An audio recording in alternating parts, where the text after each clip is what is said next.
welcome. Today I'm very excited because I'm going to be taking you through 10 easy steps to get sharper images without buying new equipment. Spoiler alert, you do have to buy one piece of equipment. However, it's relatively cheap and all photographers should have it, so it is a very good investment to get this piece of equipment. Let's jump right into it.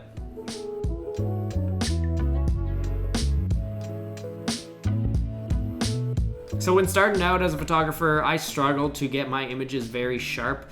I thought that I had to upgrade my camera body, my lenses to pro models in order to get the sharpest images possible. Turns out there's these 10 easy steps that you can do on any camera right now that will get you sharper images. So step 1, use a tripod. This is the one piece of equipment that I was telling you have to buy. When I was first starting out, I bought a camera kit package that included camera body, camera lenses, a tripod, a case, etc., etc. Turns out 3/4 of those items were junk, including that tripod. It was a cheap, very flimsy aluminum tripod that was basically useless.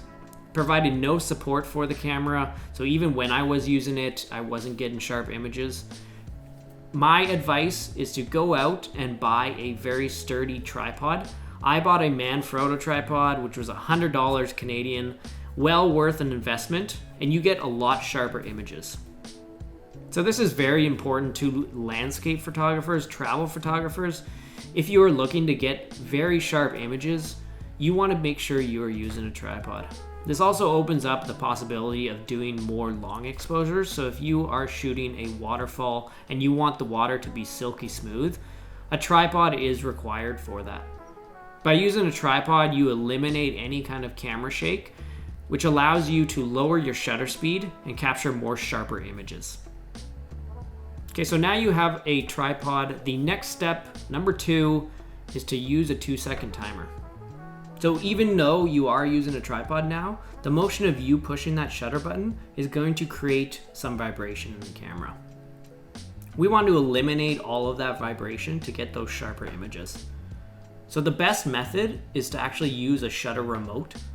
So a shutter remote is a separate remote connected to the camera through a long cable. When you're going to take a photo, you push the button on the remote and it fires the camera. This eliminates any kind of shake of you touching the camera. If you don't want to buy a shutter remote, then the 2-second timer is an easy alternative. In your camera settings, you can set a 2-second timer to count down before it takes the photo. This way, when you're ready to take the photo, you can push the shutter button, take your hand away, allow that camera and any kind of shake to dissipate over those 2 seconds, and then the camera will fire and capture the photo. This one might be very small, but any kind of steps we can take to eliminate any kind of camera shake will improve your photos. Then we move to tip number 3, which is live view. When I am shooting on a tripod and trying to grab very sharp images, I am always shooting in live view. Live view is a setting you can turn on in your camera, which flips up the mirror and projects the live view onto the back LCD screen. There's a few benefits to this live view. One, you don't have to be straining to look through the viewfinder.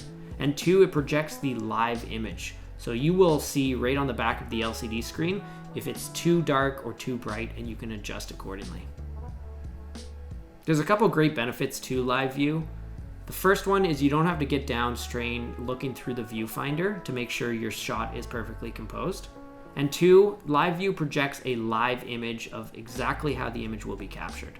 So if the image is too dark or too bright, you will see right there, and you can adjust the shutter speed or ISO accordingly. So in live view, it locks the mirror up, thus eliminating any kind of movement of that mirror flipping up while you're taking the photo. Again, this might be very small vibrations, but any little vibration can cause a loss in sharpness of the image. The 4th tip is very similar to live view, and that's called mirror lockup. Mirror lockup does exactly what the name says. It locks the mirror up, similar to live view, like I just mentioned. However, in mirror lockup, it shuts the back LCD screen off, so you would still use the viewfinder to compose your shot and capture your shot. The benefit to this is you get longer battery life. Not all cameras have this option, so I recommend, again, looking in your camera manual or searching through your camera settings. Tip number 5 has to do with live view also, and that's touch shutter. So touch shutter is only available on cameras that have a back touchscreen LCD. When you turn touch shutter on, you'll be able to capture photos simply by touching the back LCD screen. So the benefit of using touch shutter is, 1, it will help eliminate any kind of camera shake of you pushing any buttons, and 2, you will eliminate a lot of missed focus shots. When you do touch the back LCD screen, that is telling the camera where you want it to focus, so you can precisely make sure that it focuses on the right subject. That paired with the 2-second timer will then count down the 2 seconds, and then it will grab your photo. So touch shutter is also great if you want to do extended long exposure shots over 30 seconds. You'll simply turn your camera to bulb mode, touch the back LCD screen, which will open up and start capturing the photo. If you want to stop that capture, simply touch the LCD screen again, which will stop shooting. So tip number 6 is very important, which is knowing your shutter speed. Knowing your shutter speed is very important, especially if you are shooting handheld without a tripod. A common rule of thumb which I follow is you always want to be shooting at double your focal length. So if you are shooting a 50mm lens, you want that shutter speed to be 1/100th of a second as a minimum. I personally don't shoot anything lower than 1/160th of a second, just because I want my images sharp. I will adjust my ISO accordingly if I am shooting handheld. Once you get up into those larger lenses like 200mm, 400mm, you really want to make sure you are shooting faster, because the shake in the camera will make blurrier images and it will be very apparent in those longer focal lengths. By doubling the shutter speed, you will help eliminate any camera shake and blurriness in the image. So tip number 7 is knowing your ISO. So if you don't know, ISO essentially allows the camera to collect more light. The lower the ISO, the less light it'll be able to collect. The higher the ISO, the more light it will collect. So as a rule of thumb, I always try to shoot at the lowest ISO. You should too, because the lowest ISO means the less amount of noise you will get. If you do start bumping up your camera to higher ISOs, it will create a lot more noise in your images.